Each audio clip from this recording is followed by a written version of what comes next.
Dillon Danis is on the verge of getting signed to the UFC, for better or worse. A lot of you are going to have a serious high horse about this particular topic because of the fact that you're going to feel he's undeserving. Also, not taking into consideration that the UFC has signed the likes of CM Punk, James Toney, and a whole bunch of other names that, quite frankly, really didn't belong there. So are you going to tell me that Sage Northcutt, during his prime days, in his earlier days, we don't even know if he's even had a prime to begin with, is a more formidable sign of the UFC back then than, let's say, Dillon Danis now? In fact, I think it's inevitable that Dillon Danis was supposed to be signed to the UFC, and this is dating back all the way in 2018. Now, obviously, since then on, he was a Bellator fighter. That's neither here or there. But at the time that he got into that beef with Khabib during the McGregor fight, you started thinking to yourself, the trajectory of this entire storyline is going to accumulate with Dillon Danis going into the UFC, either fighting Khabib himself, maybe Islam, who is now the world champion, or maybe one of the other Dagestani guys that are in the 170-pound division, to which can be a formidable opponent for none other than Dillon Danis. The reality is that a lot of people are going to be very upset at this, and they're going to have a high horse in the same matter that they had a high horse about Francis Ngannou going into a boxing ring with Tyson Fury. Well, how did that play out? Because for one, a lot of people were shocked that Tyson Fury let off the gas, or did he? And then a lot of people said that he underestimated Francis Ngannou. Did he really? Because the reality is that the guy went in there in a 12-week training camp knowing that he was going to be in for the fight of his life. Because, you know what? Fighting is fighting. Francis Ngannou said it best in the MMA Hour podcast that he did with Ariel Helwani. It's one of these shows that Ariel Helwani does where he brings back the fighters after the weekend of their fight to come and talk to them in his New York studio, usually through, let's say, Skype or some sort of method of FaceTiming of some sort. And then sometimes, if they're in town in New York, they'll have them on live. So Francis Ngannou came on via Skype from Saudi Arabia, and he tells Ariel Helwani, you know what? A fight is a fight. When two guys throw hands, something is bound to happen. Well, now you're dealing with Dillon Danis, who is a multiple-time world jiu-jitsu champion, and make of that as you will. Sure, he did it at a brown belt level, but not many people can even win their local tournaments in the, let's say, Naga grappling championships in their local scene at brown belt level, let alone white belt, blue belt, and the other colored belts that they have in jiu-jitsu. So, we can say that he's a decorated grappler, and that's the reality of it. Now, can we say that Dillon Danis is UFC ready? Is he UFC caliber? The fact of the matter is, what does that even mean? Because in the beginning of the podcast, or this particular content, I just mentioned a couple of names to you that I think is really important to look at. James Toney. Not only James Toney, you're also looking at CM Punk, who, by the way, has zero fight experience in and of itself, let alone a boxing match, let alone a world championship boxing match that James Toney has had. Now, what about Sage Northcutt? Why did he get brought into the UFC after, let's say, a very lackluster regional career? Now, he did great. He finished guys, but was he UFC caliber to begin with? Only for him to lose out on his UFC contract and try again at ONE FC. Well, the fact of the matter is, the fact that you saw Francis Ngannou look like the way that he did in a boxing ring against Tyson Fury, you got to think to yourself, number one, fighting is fighting. And fighting is the theater of the unknown to where you get some varied results of the matchups that you see, and whatever you thought was going to happen usually happens the opposite, or usually happens in a way that is just really unexpected. For example, I don't want to keep going back to this Francis Ngannou and Tyson Fury fight, but guess what? It's the hottest thing around right now, next to possibly Dillon Danis getting signed to the UFC. One of the things that's very problematic about doubting Dillon Danis is the fact that we forget he's a multiple-time World Jiu-Jitsu champion. On the boxing and striking side of things, he didn't really look all that bad against Logan Paul. And you got to think to yourself, just because somebody doesn't do all that great in a boxing setting, it doesn't mean that they're going to do horrible in mixed martial arts, because guess what? Grappling is a part of life in this particular sport.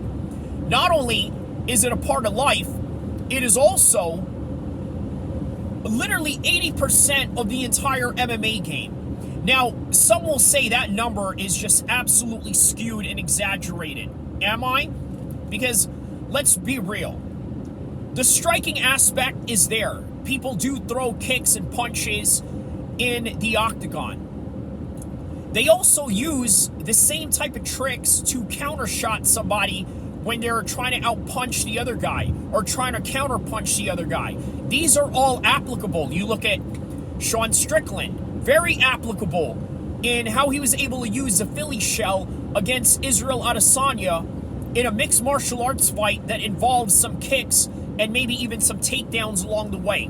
Now, the majority of mixed martial arts, you always got to worry about the takedown. So it doesn't matter how good of a striker you are, none of that striking is ever going to matter or even show 1 minute of its time if you can't stuff a takedown. So that is why I say 80% of mixed martial arts is grappling, not 50% grappling and 50% striking, 80-20. 80% grappling, 20% striking. So this is why you cannot use the Dillon Danis example as to say, you know what? This guy's never going to make it in the UFC because of his performance against Logan Paul. But guess what? Imagine you mixed up the grappling and the striking all together as one singular weapon. What is that called? That's called Sambo. That's called mixed martial arts, the sport that we are talking about in this current moment in time. So you got to understand that. So Dillon Danis, yes, unproven mixed martial arts fighter, however, a very proven combat athlete. But also, get off your high horse, because the reality is that this is an entertaining concept.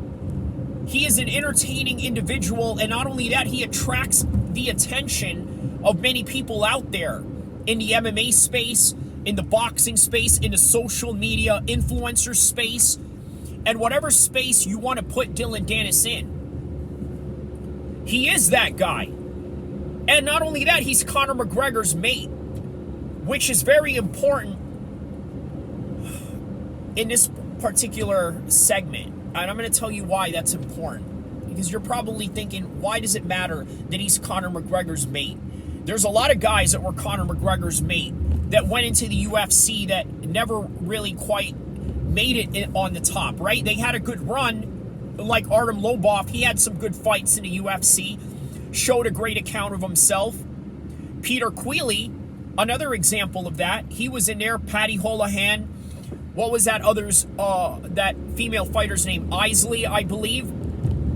All these guys that were in SBG Ireland. How about Ward, that guy that fights now in the Bellator promotions, and I believe was the guy that Conor McGregor jumped into the octagon with and got into that little scuffle with none other than Mark Goddard.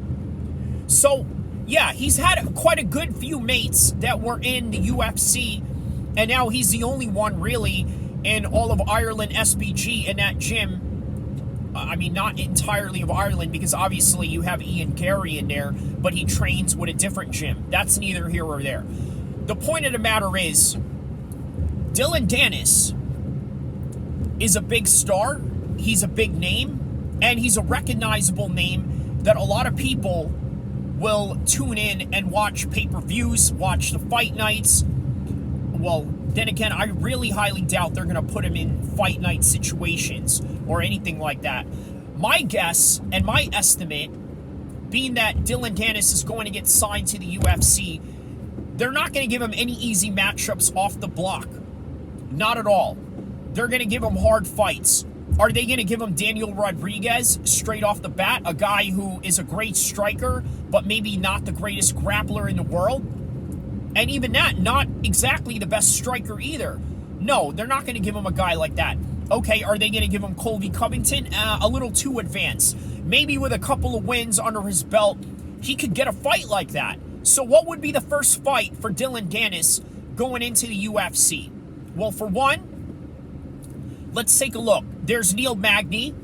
That's a possibility that they could throw in there. Who else in the 170 division that they could throw in there in this current moment of time right now? Shavkat Rakhmonov, maybe a little too advanced. Khamzat Chimaev, again, that's a different tier level, same tier level as, let's say, Colby Covington, which he has to earn somewhere down the line. But nonetheless, whatever names that they're going to throw at him at 170, maybe even Wonderboy Thompson. If, let's say, Wonderboy Thompson loses his next fight against Rakhmonov, maybe they can throw him in there. Because they got to give him an advanced name right away at some point, right? They can't just pitter-patter this particular matchmaking that they want to do with him because he's a big name. But not only is he a big name, he also has to take on guys that are within his level. And the problem is, what is his MMA level at the current moment in time? We really don't know. He took on two guys in mixed martial arts that were journeymen, for lack of a better understanding of who they are. And one of them was done out of a heel hook, so we don't really get to understand or grasp the full concept of Dillon Danis' mixed martial arts game. Now, the striking aspect, I think, has to really improve. Working with Conor McGregor, I believe, is going to give that particular skill set a little bit more improvement than if he was to train in any other camps.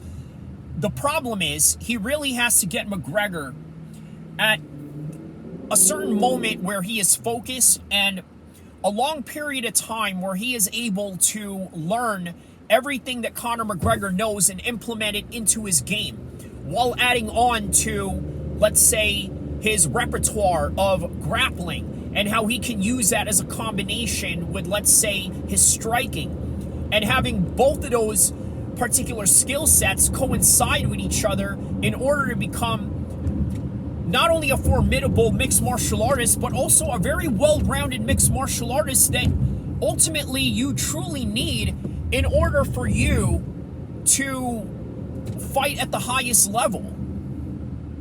So this is what we have going on with Dillon Danis at this current moment of time.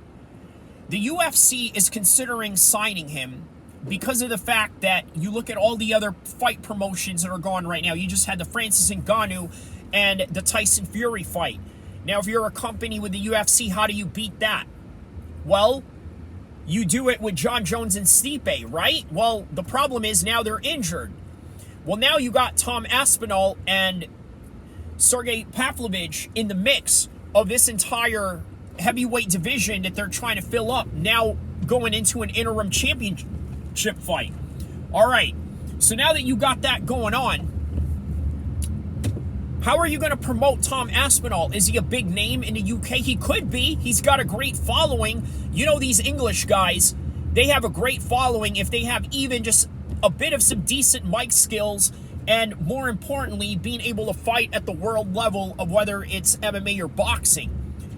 With Sergey, he's just another stoic Russian guy, and what can you really do with that? So it's going to take time in order for them to build up these new stars that they need to put out there. All right, so Dillon Danis, he comes in. Maybe he's underdeveloped. Maybe he's not the most well-rounded fighter yet. And ultimately, very young in his mixed martial arts career, right? But he is a veteran in the jiu-jitsu game. This is not the era anymore where somebody like Damian Maia can come in here with that one particular skill set and perhaps maybe work their way into a championship fight. It's very difficult to do that in the current market of mixed martial arts, and in particular, the UFC today. It's very difficult to do that. The talent pool that is out there is just staggering for a singular combat athlete that has a singular discipline that they think can take them to the top. So this is Dillon Danis in a nutshell. He's got the promotion on his side because guess what? He's a great self-promoter, and you can't deny him of this. He's a great attention seeker, which is never bad if you want to be a main card pay-per-view fighter. But he's just a little bit underdeveloped, which is going to be a problem for a lot of people.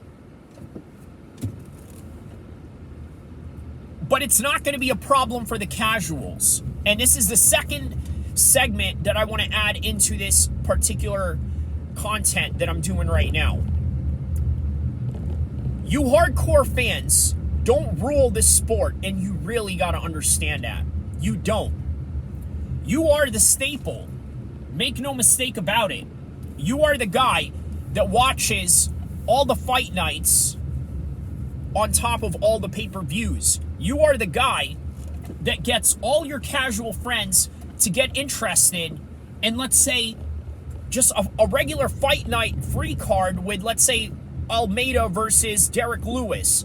A card like that, you are the guy that explains to your friends, hey, you remember Derek Lewis, right? He was in this card with Conor McGregor and Khabib, where he made the "my balls is hot" comment, and he became a big star out of it.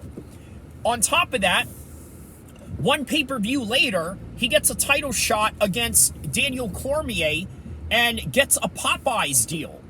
He gets him, or is it Church's Chicken? One of those. He gets a deal with one of those for one reason or another, right? And it's not just one reason or another. It's because of the fact that the guy is a massive superstar and has a personality for it. Okay, but not to go on a tangent, he's still, what? Not really something that all the casual fans would go out there and miss a Saturday night of fun for, just to go see him fight on November the 4th with Almeida, which, by the way, he's probably not even a favorite because Almeida is just one of these guys that's on the high trajectory of momentum in his current career, in his current path. So the likelihood of Derek Lewis winning, it's very small, very slim. Unless, of course, he knocks him out. Obviously, he's the bigger guy in this particular situation. But not to get off the tangent, that's the point that I'm trying to make, is that it is the hardcore guys that get the casual guys to go and watch these guys. Now, for the casuals, what is it that they will go out and voluntarily watch on their own without any of their friends that are hardcore fight fans to convince them otherwise, right? Let's say Conor McGregor. You don't need a whole lot to convince a casual fan to watch a Conor McGregor card. You don't need a whole lot of convincing to watch a Khabib card. Now, even an Islam card. Now, maybe a Khamzat card. Who else? You're not ever going to need, let's say, a casual's approval to go watch, a hardcore fan's approval to go watch a John Jones fight. You don't need any of that because these are certified names that you can trust. Which brings us to Dillon Danis, why he's going to get signed with the UFC, because guess what? We don't know if he's a sure thing. We don't know if he's ready in terms of his skills or lack of that we have to look out for. But the one thing that he is ready for is the fact that he can bring an insurmountable amount of clout into the company. And ultimately, as a business, That's literally all that you need. The fighting part is important, but you also got to understand the fighting part and portions of it are already there.